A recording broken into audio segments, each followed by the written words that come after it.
पिछले दिनों भाटी जी की बड़ी पोस्ट आई है, कहीं गुर्जर समाज का सम्मेलन हो रहा है, कहीं बहुत से आप ऐसे सम्मेलनों का हिस्सा बन रहे हैं। अब वो नहीं कर पाएंगे सर यूपी में आप। अब ये अच्छा है या बुरा है, पहले मुझे ये बताइए, क्योंकि ये जातिवाद पर बुलडोजर इसे कह रही यूपी सरकार। अगर भारत देश से जातिवाद खत्म हो जाए तो ये बहुत ही अच्छा होगा, ये देश हित में होगा, ये समाज हित में होगा। लेकिन भारतीय जनता पार्टी और योगी आदित्यनाथ जी से ये उम्मीद कोई लगाया कि ये जातिवाद खत्म कर देंगे, तो मैं समझता हूँ वो नासमझी होगी। सबसे बड़े जातिवादी योगी आदित्यनाथ जी हैं राजनीति में, और जातियों की सबसे ज़्यादा जातिवाद फैलाने वाली पार्टी भारतीय जनता पार्टी है, आरएसएस है, बड़ा आरोप है। जिनका आदर्श ग्रंथ मनुस्मृति है और जातियों की नींव मनुस्मृति से ही रखी गई है। आपने शो के शुरू में कहा कि ये बहुत बड़ा कदम उठाया है सरकार ने, मैं कहता हूँ ये बहुत छोटा कदम उठाया है। कदम तो सही दिशा में है, लेकिन छोटा कदम है। हम जाति को तो बनाए रखना चाहते हैं और जातिवाद खत्म करना चाहते हैं, ये संभव नहीं है। अगर हमें जातिवाद खत्म करना तो पहले जातियाँ खत्म करनी होंगी। खाली गाड़ी पे जाति लिखने से जातिवाद खत्म नहीं होगा, जाति मिटा देने से। जब बच्चे का एडमिशन कराने हम स्कूल में जाते हैं, प्राइमरी स्कूल में कक्षा 1 में, तो सबसे पहले उसकी जाति लिखी जाती है एडमिशन फॉर्म में। जब उसे सर्टिफिकेट मिलता है उसमें जाति लिखी जाती है। जब वो नौकरी के लिए जाता है उससे जाति पूछी जाती है। जब ये पार्टियां टिकट बांटती हैं तब जाति पूछती हैं। और योगी आदित्यनाथ जी ने लखनऊ बीजेपी के कार्यालय पर अलग अलग जातियों के सम्मेलन लगभग 1 महीने तक आयोजित किए थे। आज यादव समाज का सम्मेलन, आज मौर्य समाज का, आज जाट समाज का, आज गुर्जर समाज का। और योगी आदित्यनाथ जी विधानसभा उपचुनाव में गाजियाबाद आए थे, 1 किलोमीटर का रोड शो किया था। 1 किलोमीटर के रोड शो में 10 जातियों के बैनर लगे हुए थे और मंच बने हुए थे। जाटव जाति आपका हार्दिक स्वागत करती है, ब्राह्मण जाति आपका हार्दिक स्वागत करती है, वैश्य जाति आपका हार्दिक स्वागत करती है। जो योगी आदित्यनाथ मीडिया के सामने कह चुके हों कि मुझे क्षत्रिय जाति में जन्म लेने पर गर्व है, इस जाति में भगवानों ने जन्म लिया है, उन योगी आदित्यनाथ से हम कैसे उम्मीद करें कि वो जातिवाद खत्म करेंगे? नहीं, अब जो योगी आदित्यनाथ भाटी शिक्षक भर्ती में जाति मुझे एक बात बताइए, अगर राजकुमार भाटी जी, अगर मैं सिर्फ ये पूछ रही हूँ, शांतनु गुप्ता जी यहाँ बैठे हुए, वो कहें मैं गुप्ता हूँ मुझे गर्व है, मनीष शुक्ला जी बैठे हुए हैं, वो कहे मैं शुक्ला हूं मुझे गर्व है, आप बोले मैं भाटी हूं मुझे गर्व है, तो मुझे नहीं लगता कि इसमें कोई आपत्ति होनी चाहिए। लेकिन ये कहना कि भाटी समाज के लोग ही एक साथ जुटकर और वहां पर फिर एक हमला बोल दे दूसरे समाज के लोगों पर, ये अक्सर होता है आजकल। आप देखिए सोशल मीडिया पे क्या हो रहा है, ब्राह्मण वर्सेस यादव लड़ाई चल रही है और पता नहीं कितनी संख्या में लोग जुट रहे हैं उस लड़ाई के अंदर। ये हो क्या रहा है? और एक कदम किसी को तो उठाना पड़ेगा। आपने जो बात बोली, आपने बहुत बड़ा आरोप लगाया है योगी आदित्यनाथ पर, आपने कहा वो बहुत जातिवादी। मैं ये सवाल लेकर जरा एक बार मनीष शुक्ला जी के पास जाऊंगी। देखिए मैं आ रही हूँ सर, आ रही हूँ। मुझे 1 मिनट और दें। अच्छा ठीक है, बोलिए बोलिए बोलिए बोलिए। देखिए, पहली बात तो आपने 3 लोगों के नाम लिए। हाँ। भाटी शब्द जाति सूचक नहीं है। ठीक है। भाटी राजपूत भी हैं, भाटी गुर्जर भी हैं, भाटी मुस्लिम भी हैं, भाटी एससी में भी हैं, भाटी शेड्यूल ट्राइब में भी हैं। ठीक है, ये जाति सूचक। तो आप क्या बताना चाह रहे हैं? आप जाति से परे हैं। शुक्ला जाति सूचक है, गुप्ता जाति सूचक। नहीं, आप ये बताना चाह रहे हैं सिर्फ आप ही एक जाति से परे हैं इस पूरे समूह में? कह रहा हूँ। हाँ, बाकी सब जातिवादी हैं, आप जाति से परे हैं। तय कर लिया कि आपको मुझे घेरना, नहीं घेरना नहीं है सर। अब मैं कहाँ घेरना है? अगर आपने तय कर लिया कि मुझे नहीं बोलने देना, नहीं ऐसा नहीं तो है। मैं चुप हो जाता हूँ। नहीं ये मत बोला करिए। शुरुआत तो आपने 3 नाम लिए, ओपनिंग वक्तव्य था, अब आप बोल रहे हैं ऐसे। बोलिए।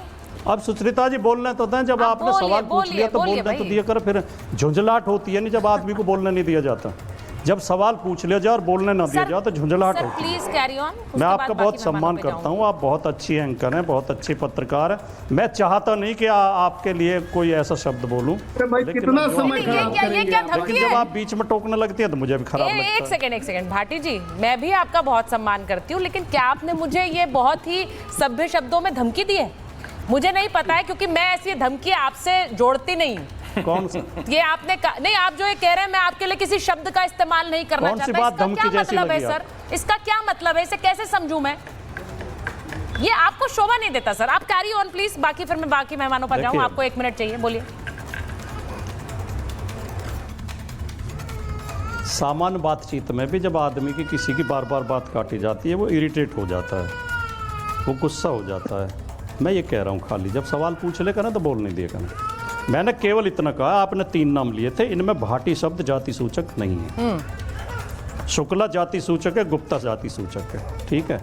दूसरी बात मैं ये कह रहा हूँ, योगी आदित्यनाथ जब FIR तक में जाति देखते हो, मुठभेड़ तक में जाति देखते हो, ट्रांसफ़र पोस्टिंग में जाति देखते हो, जब वोट जाति देख देख के काटते हो, तो इनसे क्या उम्मीद करें कि जातिवाद खत्म। अब ये देखिए, अब और मैंने शुरू में कहा जातिवाद खत्म हो जाता, भाटी जी, अब ये आपका आरोप, जातिवाद देश की एक समस्या है। नहीं, समस्या है तो उस समस्या का हल कैसे निकाला जाए, कोई तो कदम उठाना होगा ना भाटी जी।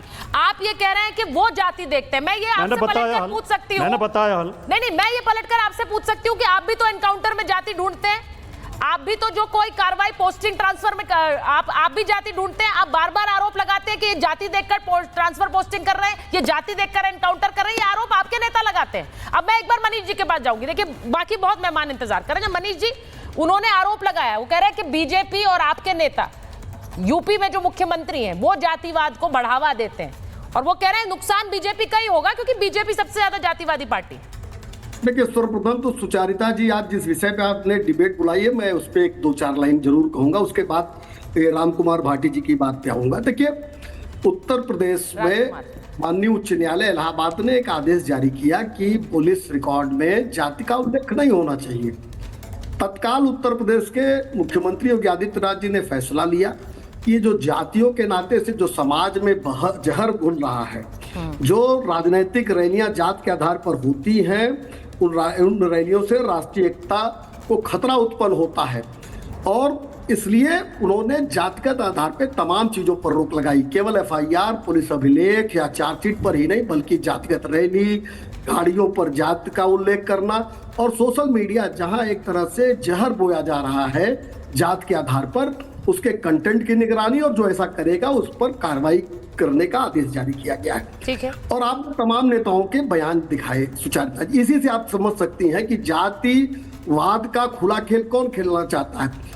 अखिलेश यादव तो बिफर पड़े जैसे कितने एग्जाम्पल उन्होंने दे डाले, क्योंकि जाति के आधार पर राजनीति केवल और केवल ये सपा, बसपा और कांग्रेस जैसे लोग करते आए हैं। और अब जब योगी आदित्यनाथ जी की सरकार ने उत्तर प्रदेश में इस पर रोक लगाई है, तो इनका जो राजनीति का जो हथकंडा है वो फेल होने को लग रहा है, इसलिए इस तरह की बात कर रहे हैं भाटी जी और अखिलेश यादव तमाम लोग।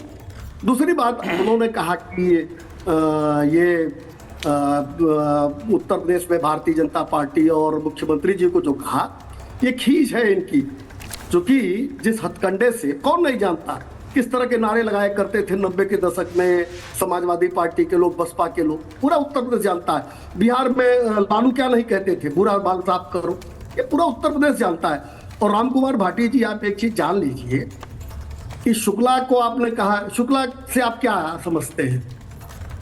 आपको लगता है केवल ब्राह्मण? आप बिहार में चले जाइए, शुक्ला कौन कौन सी जातियां लगाती हैं आपको पता चल जाएगा। अरे थोड़ा अध्ययन भी करिए, केवल एक मानसिकता से बैठ जाना कि सबको कंडेम करना है, और ये पीड़ित बनने की जो प्रक्रिया है भाटी जी, ये छोड़ दीजिए। अभी इसके पहले भी एक जगह डिबेट पे थे, अरे जी हमको बोलने नहीं दिया जाता, हमको खींच होती है, हमको ये होता है। ये जो पीड़ित बन के मलाई खाने का जो तरीका है कि ज्यादा समय ले लेना, समय को जाया कर देना, आपकी बात पे उत्तर नहीं आना, ये हम लोग समझते हैं, कम से कम सुचारिता जी भी समझ रही होंगी। तो ये समय मत जाया किया कीजिए,